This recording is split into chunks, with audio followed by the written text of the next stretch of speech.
ژمارەیەک زۆر لە سەرۆکهۆزەکانی پارێزگای کەرکووکن لەگەڵ بەڕێوەبەری گشتی بەشی هۆزەکان لە وەزارەتی ناوخۆ تاوتوێی بارودۆخی شارەکە دەکەن. بەڕێوەبەری گشتی کاروباری هۆزەکان لە وەزارەتی ناوخۆی عێراقیش داوا لە سەرۆکهۆزەکان دەکات ڕۆڵیان لە پاراستنی ئاسایشی شارەکە و بەرقەرارکردنی ئاشتی لە نێوان پێکهاتەکاندا هەبێت. ڕۆڵی سەرۆکهۆزەکانی عێراق بەرز دەنرخێنین کە توانیوانە ئەمن و ئاسایش و پێکەوە ژیان لە نێوان پێکهاتەکان بپارێزن. ئێمە پێمان وایە سەرۆکهۆزەکان ڕۆڵی بەرچاویان هەیە لە دابینکردنی پێکەوە ژیانی نێوان پێکهاتەکان،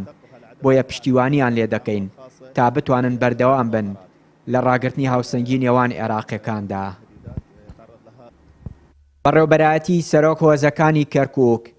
کۆکەرەوەی سەرۆکهۆزەکانی کورد و عەرەب و تورکمانە.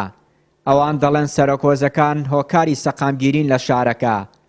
سەرۆکهۆزێکی کوردی شۆژداری دەدات لە تێکدانی بارودۆخی شارەکە لەلایەن ئیدارەی ئێستای کەرکووکەوە. وەڵای ئێمە هەموو کاتێ باسەکەین ئێمە ڕۆڵی عەشایرەکان ئێمە وەک براوین پێکەوە ئەژێن برایەکین و کەسێکین و تەباهی و برایەتی و خۆشەویستی ئەم شارە گشتمان پێکەوەیەن. بەڕاستی ئێمە ئەم شارە هەر هەمومان پێکەوە ئێستاکی واگاتە دارن ڕئیس مدیری شوون عەشایر عێراقات داواکارەکانمان چی بوو بۆ ئەم کەرکووکە هەموو داواکارەکانمان ئەم پیاوانە منیان کردوتە نوێنەری خۆیانکەوە کۆمەڵێ ئاگاتان لێبوو لەو تەڵەباتانێکەوە داوام کرد لێیان مخاتبەی محافزی کەرکووک بکات لەبەرەوەی ڕۆڵی نییە بەرامبەر عەشایری کەرکووک بۆ کۆمەڵی کارەسات ئەیکات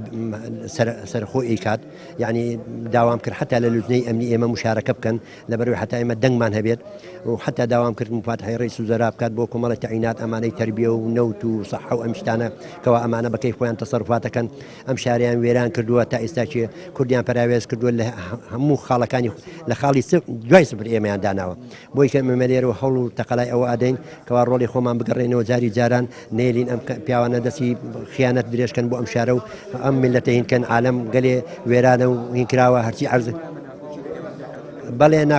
ناکۆچی دروست کردووە و بەڵام ئێمە وەک سەرۆکۆزەکانی شاری کەرکووک چکەم برایەتی و تەباییە لە بینمانە نەمانێشتۆ بگێتە ئەو پەرەیە. ئێمە کە مجلس عەشایر وعیان تورکمان العراق دائما علاقتمان لەگەڵ عەشایر کورد عەرەب بالسریانەکان يعني دائما علاقة كمان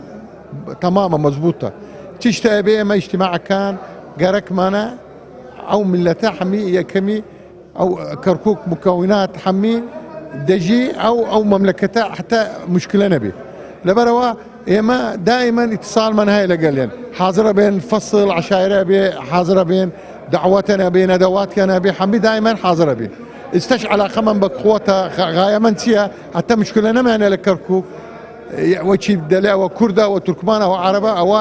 أو قصانه لقد سياسية كان مع علاقة من علاقة مصيرية. زۆرجار سێ پێکاتە سەرەکیەکەی کەرکووک ئەو وتەیە دەڵێنەوە کە ئەگەر ململانەی هێزە سیاسیەکان بهێڵێ کورد و تورکمان و عەرەب و نەتەوەکانی دیکە وەکو سەدان ساڵی ڕابردوو پێکەوە دەژین و کێشەیان نابێت بۆیە ئەوان پێیان وایە هۆز و پێکهاتەکان نەک هەر بەرپرس نین لە نائارامی و پشێوی بەڵکو زۆر جار هەوێنی سوڵح و ئاشتەوایی نێوان حزبە سیاسیەکانیشن کاتێک ململانی ئەو حزبانە لەسەر بەرژەوەندیەکانیان ئارامی کەرکووک دەخاتە مەترسیەوە. چیانووری کەناڵی ئاسمانی پەیام کەرکووک.